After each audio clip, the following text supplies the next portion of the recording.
Hello दोस्तों, अस्सलाम वालेकुम। इस वीडियो में हम बहरीन क्वारंटीन पैकेज के रिगार्डिंग में बात करेंगे। अगर आप वाया बहरीन सऊदी जाना चाहते हैं या आप बहरीन में मौजूद हैं और कॉजवे के थ्रू, रोड के थ्रू बहरीन जाना चाहते हैं, तो बहरीन गवर्नमेंट की तरफ से अपडेट है 23 मई से, तो उससे आपको क्या फ़र्क पड़ने वाला है। और दूसरी अपडेट जो सऊदी गवर्नमेंट की तरफ से है 20 मई से इंस्टीट्यूशनल क्वारंटीन की, उससे आपको क्या फ़र्क पड़ने वाला है, इसके बारे में बात करेंगे। तो चलिए, वीडियो शुरू करने से पहले चैनल को लाइक और सब्सक्राइब ज़रूर कर लें और साथ ही साथ दूसरों को फॉरवर्ड भी करें ताकि ज़्यादा से ज़्यादा लोगों तक ये जानकारी पहुंच सके।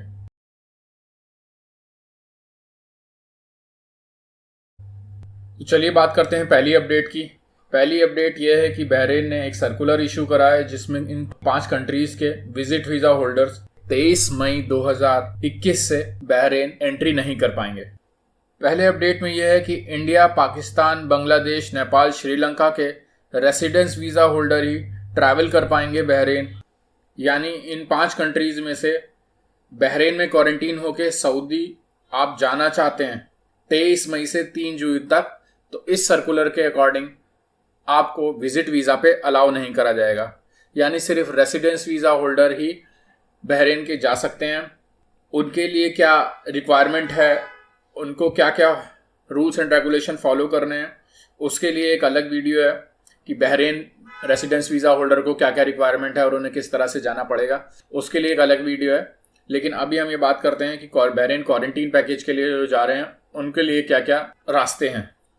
यानी फर्स्ट अपडेट ये है कि सऊदी जाने के लिए जो बहरीन का रास्ता इस्तेमाल कर रहे थे क्वारंटीन पैकेज के लिए, वो 23 मई से 3 जून तक नहीं जा सकते हैं। बहरीन गवर्नमेंट 3 जून के बाद रिव्यू करेगी कि इसे और आगे बढ़ाना है या नहीं बढ़ाना है। अब बात करते हैं दूसरी अपडेट की। अगर आप पहले से ही बहरीन में हैं और किंग फहद कॉजवे के थ्रू, रोड के थ्रू सऊदी जाना चाहते हैं, तो नई गाइडलाइंस, सऊदी की न्यू गाइडलाइंस के हिसाब से आपको इंस्टीट्यूशनल करना होगा या नहीं करना होगा। अगर करना होगा तो वो किस तरह से करेंगे, कौन कौन सी कैटेगरी को एग्जेम्पशन मिलेगा, इसके बारे में मैं आपको बताऊंगा।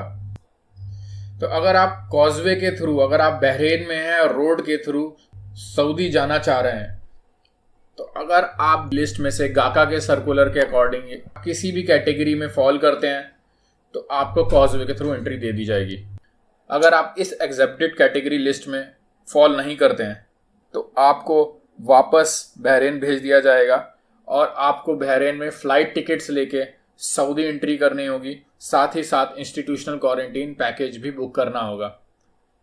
डिस्क्रिप्शन में लिंक दे रहे हैं जिसमें आप ये वीडियो देख सकते हैं कि किस तरह से आपको इंस्टीट्यूशनल क्वारंटीन के होटल बुक करने हैं सऊदी के, आपको किस तरह 6 दिन का पैकेज लेना है, वो डिस्क्रिप्शन में है। अब इस कैटेगरी में से इम्यून कैटेगरी की बात करते हैं। इम्यून कैटेगरी में कौन कौन लोग फॉल करते हैं। इम्यून कैटेगरी को भी 2 पार्ट में बांटा गया है, सिटीजन और रेसिडेंस या नॉन रेसिडेंस और फर्स्ट टाइम विजिटर्स। तो पहले हम सिटीजन और रेसिडेंस की बात करते हैं, अकामा होल्डर वालों की बात करते हैं। ये वो लोग हैं जिन्होंने 2 डोज 4 वैक्सीन जो इन्होंने बताई हैं, 4 वैक्सीन में से कोई सी भी एक ले चुके हैं, उनकी दोनों डोज ले चुके हैं, या पहली डोज लेने के बाद 14 दिन गुजर चुके हैं और तवक्कलना ऐप में उनका इम्यून अपडेट हो गया है, तो उन्हें एग्जेम्प्ट करा जाएगा इंस्टीट्यूशनल क्वारंटीन से और वो सऊदी में एंट्री कर सकते हैं। ये बात थी सिटीजन और रेसिडेंस होल्डर की। मैं फिर से बताता हूँ, सिटीजन और रेसिडेंस वो लोग जिन्होंने 2 डोज ले चुके हैं और 14 दिन गुजर चुके हैं, या 1 डोज लेने के बाद 14 दिन गुजर चुके हैं और तवक्कुल में उनका अपडेट हो गया है, या उन्हें 6 महीने के अंदर में उनको कोविड हुआ है और कोविड से रिकवर हो गए। दूसरी बात करते हैं नॉन रेसिडेंस और first time user. Non residence और फर्स्ट टाइम यूज़र्स के लिए दोनों डोज लेना कंपलसरी है और उसके बाद लिए हुए भी उन्हें 14 दिन गुजर चुके हों तो उन्हें एग्जेम्पशन कैटेगरी में रखा जाएगा और वो सऊदी में इंटर कर सकते हैं अदरवाइज उन्हें इंस्टीट्यूशनल क्वारंटीन का पैकेज बुक कराना होगा। वो पैकेज कैसे बुक करेंगे उसके लिए अलग वीडियो है, लिंक भी डिस्क्रिप्शन में दिया हुआ है। आपको एक बात और ध्यान रखना है कि सऊदी ने 4 वैक्सीन जो हैं वो सिर्फ डिफाइन करी हैं कि ये 4 वैक्सीन जो हैं वो एक्सेप्ट करेंगे अभी फ़िलहाल के लिए।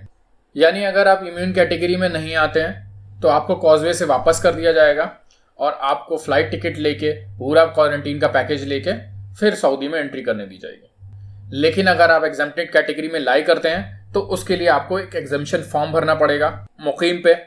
उसका रजिस्ट्रेशन लिंक नीचे है और साथ में एक वीडियो भी बना रहा हूं मैं जिसमें आपको पता लगेगा कि आप किस तरह से रजिस्ट्रेशन खुद कर सकते हैं, जो कि बहुत आसान तरीका है। तो कंक्लूजन की बात करते हैं। कंक्लूजन ये है कि अगर आप विजिट वीज़ा से बहरीन आना चाहते हैं, क्वारंटीन होकर सऊदी जाना चाहते हैं, तो 23 मई से 3 जून तक विजिट वीज़ा होल्डर बहरीन नहीं जा सकते।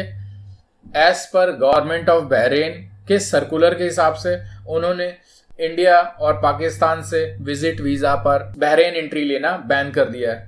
दूसरा पॉइंट यह है कि अगर आप पहले से ही बहरीन में मौजूद हैं और सऊदी जाना चाहते हैं और सऊदी के सर्कुलर के हिसाब से जो इंस्टीट्यूशनल क्वारंटीन है वो अगर आप एग्जेम्प्शन कैटेगरी में नहीं आते हैं तो फिर आपको बहरीन से फ्लाइट लेके पूरा पैकेज लेके जाना पड़ेगा। और अगर आप एग्जेम्प्शन कैटेगरी में आते हैं तो एग्जेम्प्शन का फॉर्म भर के ऑनलाइन आप कॉजवे के थ्रू भी एंट्री ले सकते हैं। तो ये थी बहरीन क्वारंटीन पैकेज के रिगार्डिंग अपडेट। अगली वीडियो है मुकीम के रिगार्डिंग कि आप किस तरह से एग्जेम्प्शन कैटेगरी का रजिस्ट्रेशन कर सकते हैं। और अगर आपके कोई सवाल हैं तो आप कमेंट में लिख सकते हैं।